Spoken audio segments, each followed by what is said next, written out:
Hey, it's Unstoppable Jazz. We've got some really good topics for you tonight. So, Hi. Hi. I'm Unstoppable Chrissy. I'm Unstoppable Jenny Rose. We have a few topics to discuss today. We'll be talking about breast implants, condoms in school, and bullying.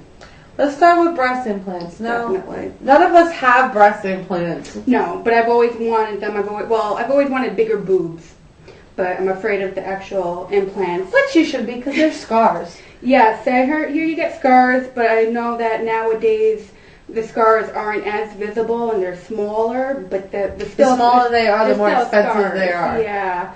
So I was looking up some alternatives, and I came across on Google, you can take breast enlargement pills, there's creams, there's exercises, there's pumps.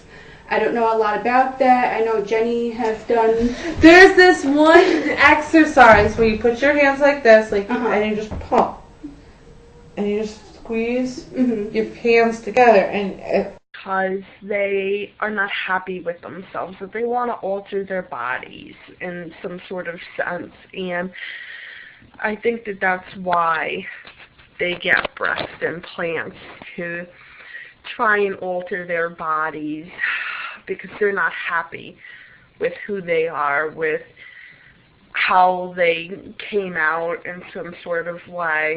I have a friend that got a breast reduction a few years ago, and the scars from her breasts are actually tearing.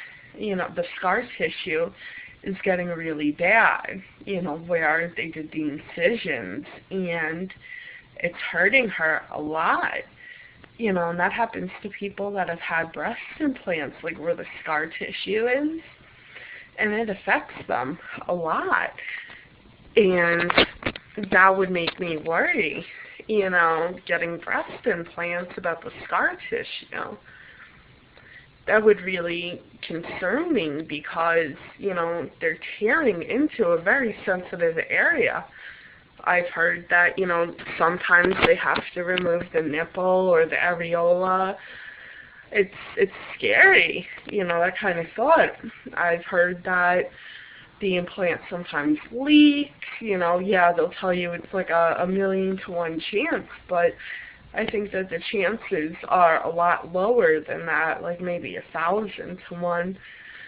But again, to each his own. You can't always knock somebody.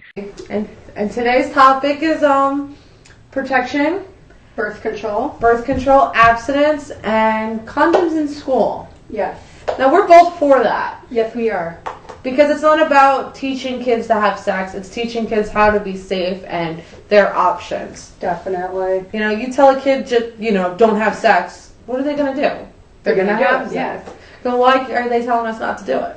You're taught, sex education, and you should be getting the proper tools needed for that.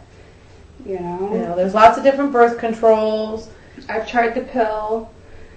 I'm on the NuvaRing. I love it. The NuvaRing? Mm-hmm. And then they have the sponge, and then they have the injections every... Oh, the Depo shot. Yeah, the shots and everything. But you know what? That doesn't always work, and that doesn't protect you from other infections and diseases that they haven't even found out yet. Definitely. So I think it's very important to not stay abstinent for the rest of your life. Right. So you really know somebody, and you feel like you trust them. In high school, you guys are... I don't know how many boyfriends I went through. Right. Oh my God. Every semester. Not that I had sex with all these boys, but I mean, like, you break up, you get together, you break up. Definitely. I've seen it so many times, and it's ridiculous. And then you watch all these shows on TV, like Teen Mom, and all that other stuff. Like, it's fun to watch and everything, but that's just glorifying. They're not trying to. That's not what they're doing it for. No, that's not. It's definitely for showing people the tough times, them crying, everything they're going through, so that people see the bad with yeah, exactly. There's nothing good about being a teen mom, and thank God neither one of us went through that. Definitely. But having a kid is a big responsibility. Yes, and it is. having a kid is having sex. So if you're not ready to have children, then you shouldn't really be having sex. Even if you are using precautions and everything, nothing's 100%. Right. And today we're going to talk about some bullying. Yes, we are. And here today I have an ex-bully. I was once a bully. I'm not going to lie. I was once a bully. I was bullied by some of my family members, and instead of talking to them or confronting them, I would take it out on people as well. Bully is not something that should be taken lightly. If you are being bullied, you should seek help. If you are the bully yourself, you should cut it off, because you too one day will be bullied. Yeah, there's always somebody bigger than you. There's always somebody Definitely. smarter than you. There's always somebody that knows more than you or has more money or Yes. has, you know. And it's more important for us to all get along and, you know, Definitely. just respect one another. I agree. I think this world would be a better place if people would So just do stop I. bullying. So do I. Make it stop. You know, I think, you know, like I said, if you're being bullied, I have an 800 number you could call. It's a hotline. You could talk to them anytime. It's 1-800-649-0404. Again, the number is 1-800-649-0404. You could call them anytime to talk if you're being bullied, if you need help. Like I said, it's not something that should be taken lightly. You shouldn't leave it for the next person to handle, because that doesn't always happen. And don't go on with a bully. If you see somebody being bullied, you could do say something. Yes. If somebody stands up to this person and say, Yes. why are you picking on that person? I agree. You know, you would actually get more respect I agree. than that bully. And then, you know, laughing with the bullies so you don't get bullied. Right. Usually bullies will pick on anyone that's just a little bit different, and you know. Not even. Like, look at me and Chrissy. You're not that much different. We come Right. from the same background, and she used to pick on me. Yes, I was, you know, mean. Now we're the best of friends.